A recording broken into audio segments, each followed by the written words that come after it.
Фотографии и видеа со риба isfрлена на брегот на езерото ги вжешти социјалните мрежи од коментари со загриженост, но и критика дека Дојран е во опасност.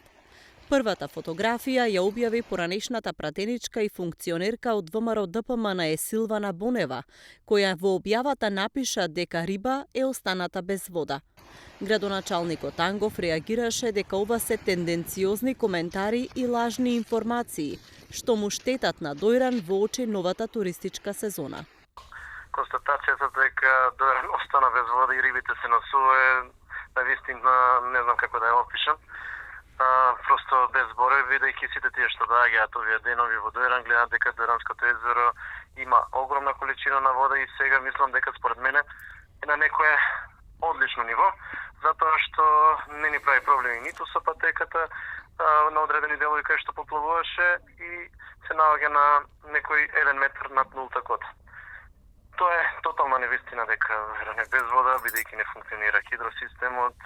На повеќе наврати имаме потенцирано дека хидросистемот треба да функционира, посебно во летните периоди.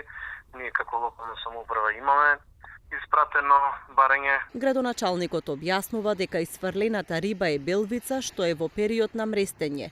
Таа се мрести на површината, па рибата е isfрлена од брановите. Инаку да, во овој период од годината се врши мрестот на риба, така да се работи за по таа слика што ја видов за белвици кои што навистина по тоа што го кажуваат искусните рибари се мрестат на површината, односно на поплитките води и со поголеми бранови ги isfрла на површината.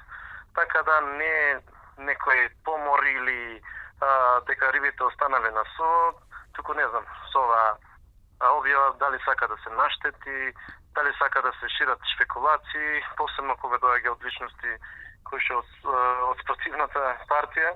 Дојран се подготвува за нова туристичка сезона. Општината очекува дека оваа ќе биде една од најдобрите ако се суди по великденските празници, кога градот го посетиле околу 30.000 гости.